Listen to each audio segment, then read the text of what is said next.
To talk about the evils and maybe the necessities of the transfer portal going forward and what it means to the University of Arizona.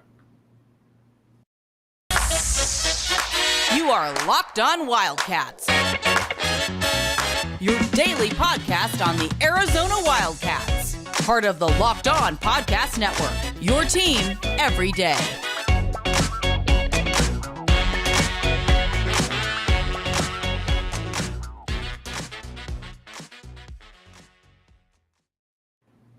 Thanks for listening to the Locked On Wildcats podcast brought to, there we go. All right.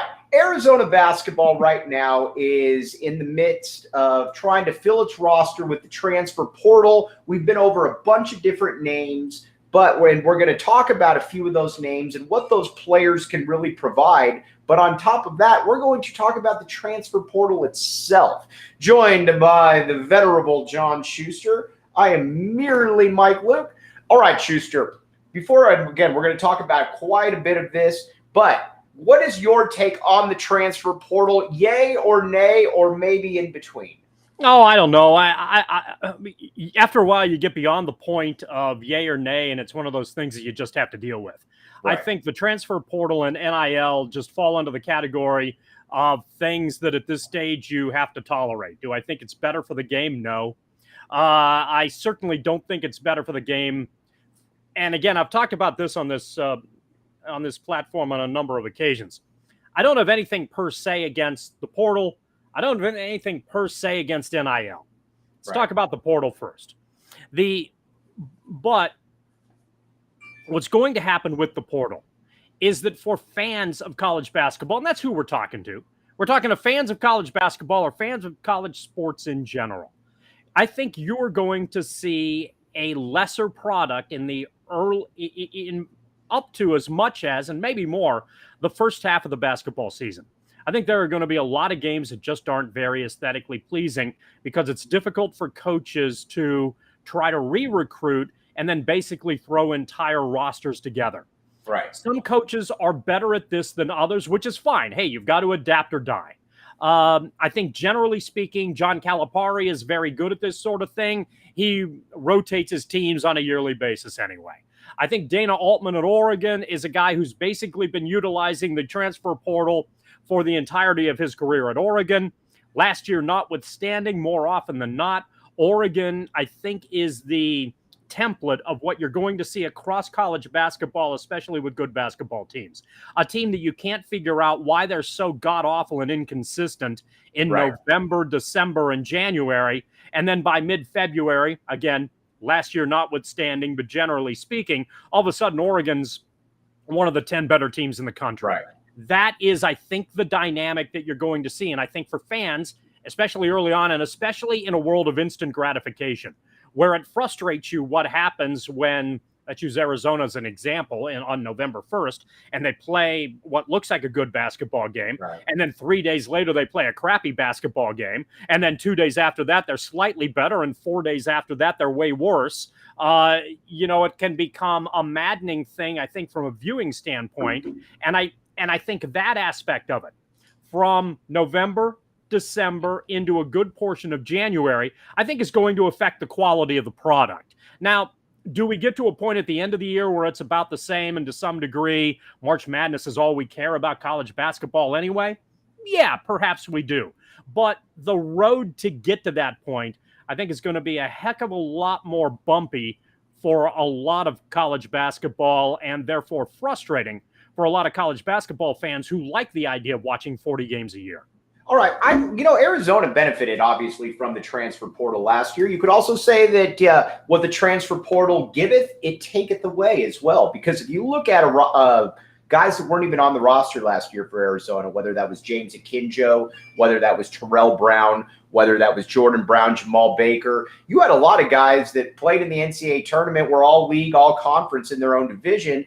Arizona also came back, though, and you got a player like a Pelle Larsson. You got an Oumar Ballo. Coming up, I want to talk about what Arizona should try to get out of the transfer portal. But one thing, though, that you don't need to ever worry about getting out of the transfer portal is Built Bar.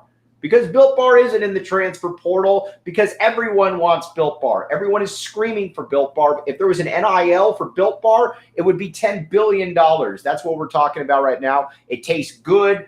It's good before you go to the gym. Schuster likes the blueberry. I like the blueberry as well. Get some Built Bar before you go to the gym. It tastes like candy. We will be right back with you.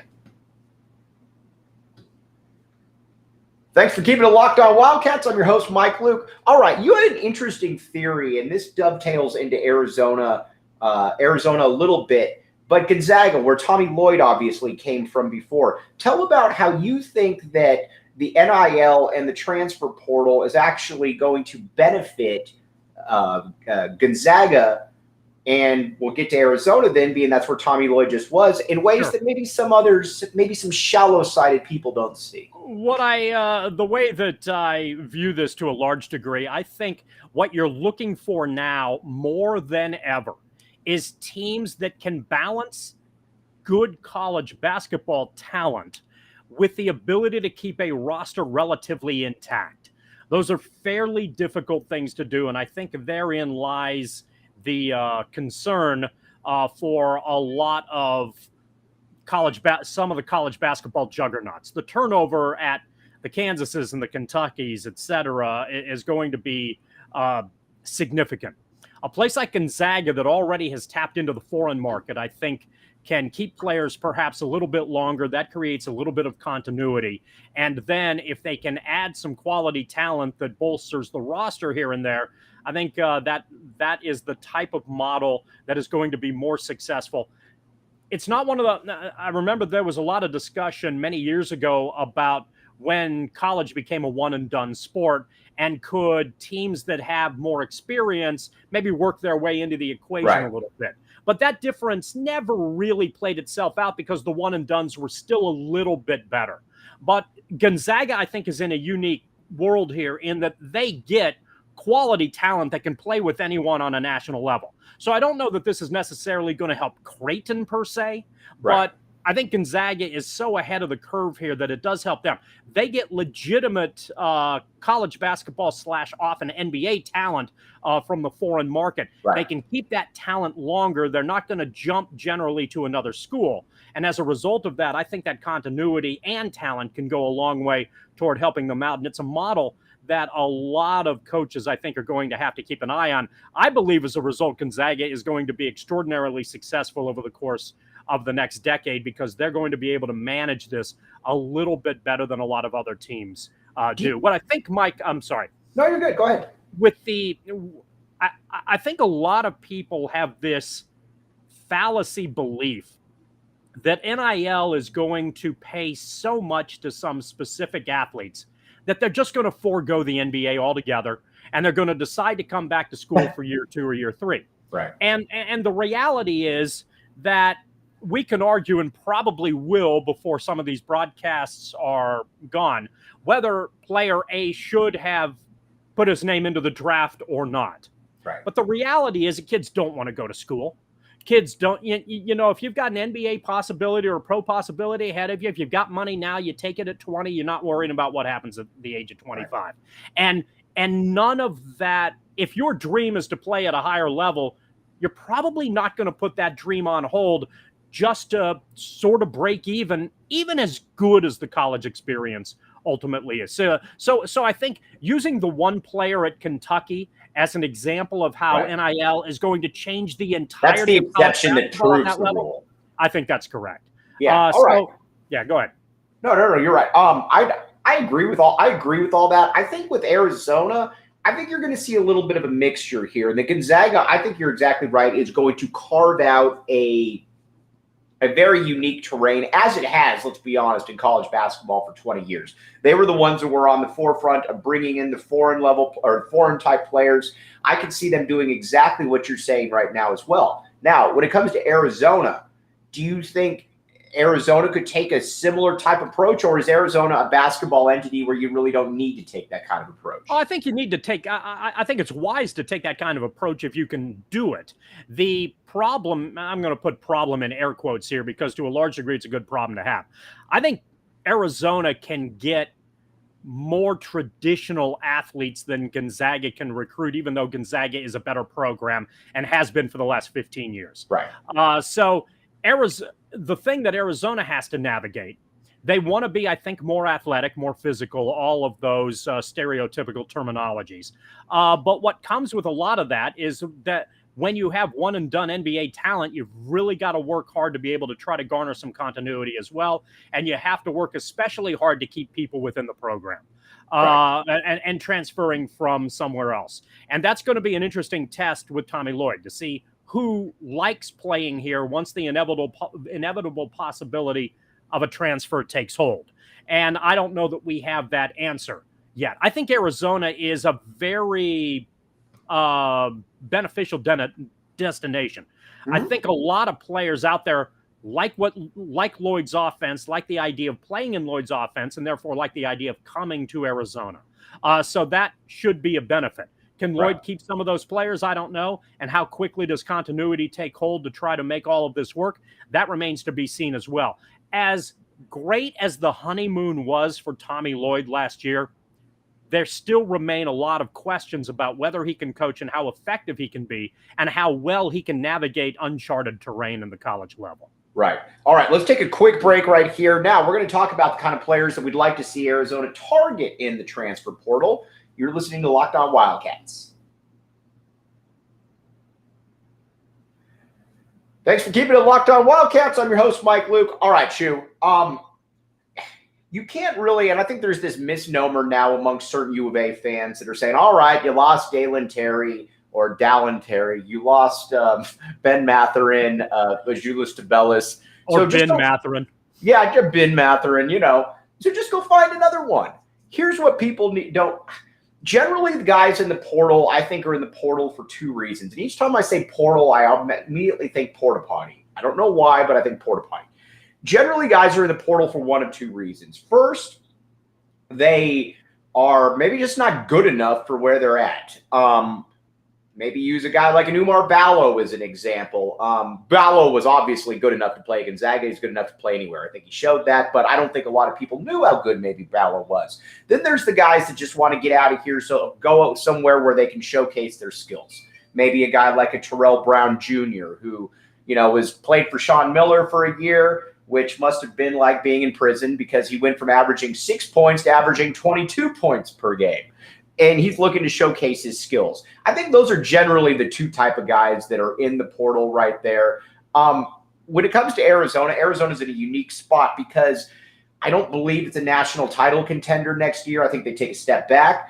But I don't know that there's players in the portal that you can replace a Dalen Terry with or Ben Matherin with. And I think everybody's just saying, well, just go find somebody like that. That's still not quite how the portal works. Well, the just go find somebody has to work on, I think, to a large degree, if you're trying to get the best available talent. And this is why Arizona was in kind of an interesting position last year. They went through a coaching change. And I think a lot of the players that other coaches are going to try to pluck and try to recruit will come from coaching turnover situations, because maybe those are the schools where you can get a little bit better talent because that player is uncertain about what the new regime is. The players that you rattled off for Arizona that turned out to be very good at other programs didn't know exactly how they fit in with Tommy Lloyd. Understandable. Right. So my guess is that there may be a bunch of guys up at Villanova who don't know how they're going to fit in with the new guy at, now that Jay Wright is gone. Or, does Shire work for them at Duke? Right. There are, so what I think part of the strategy is going to be, I think most of what you say about the portal is correct. Generally, what it comes down to is that players are frustrated with playing time. So the avenue to look at here, the strategy to approach is, where is there a coaching change? Where is there talent that's maybe better than general portal talent? From programs that are going through a change and try to pluck one or two of them to fill out the roster and improve it a little bit that way. Yeah, but I think Lloyd also is a smart guy, and that the guys that he was able to get last year certainly did. I mean, Pelle Larsson, I thought was terrible to start the season. It was terrible to start the season. Thank you. I agree with that. And he was injured. I mean, in fairness to him, he was injured, and it took him a while to recover from the injury, and he obviously got a lot better. But at the beginning of the year, you're right. He was terrible at the beginning of the year. And Tommy Lloyd obviously knew something. Tommy Lloyd, there's a reason that, John Schuster basically stamped him in and said, this is the kind of guy we want here. There's a reason that he is getting a raise, and there's a reason that I am sitting here in my living room with an A over my left shoulder. But he obviously knew something. He knew that he was very comfortable with what he got from Pelle Larsson. He also talked about before the year that Oumar Ballo was going to be a guy that was going to be able to contribute. I didn't see that from Oumar Ballo. Personally, I thought that Oumar Ballo, like we've talked about before, was going to be a little bit of roster filler. Lo and behold, these guys turned out to be very integral parts. My question, though, is this. Can you win at the highest level if 3 of your top 6 players are transfer portal guys? Because it seems to me that the transfer portal guys generally are coming with not a major issue, but there's a reason that they're at said school. Yeah. Can you? It depends on how good the other 3 of the 6, I guess, are. Right. And if you've got a good core there and this other core fills it out, that's kind of what Arizona did, then yeah, you can improve your position. One of the things about Arizona, and I think there's this, because they lost in the second weekend of the tournament, we look back and we say, well, Arizona really wasn't as good as we thought they were the entirety of the season. Yeah, they were. I mean, that's the nature of the It was a bad matchup. It was a tough day. And yes, which, hey, we thought going into the tournament, Kentucky was good enough to win it, and so was Tennessee. The reality, and so was Gonzaga. Well, I had different opinions about Gonzaga, but nevertheless, the point is that a lot of teams that are capable of winning the national title or making deep tournament runs don't. That doesn't mean that throughout the course of the year you weren't as good as people thought you were. Arizona, coming into the tournament, was picked by a bunch of experts to win the title. Right. So even though they lost 2 games, in their third game it happens.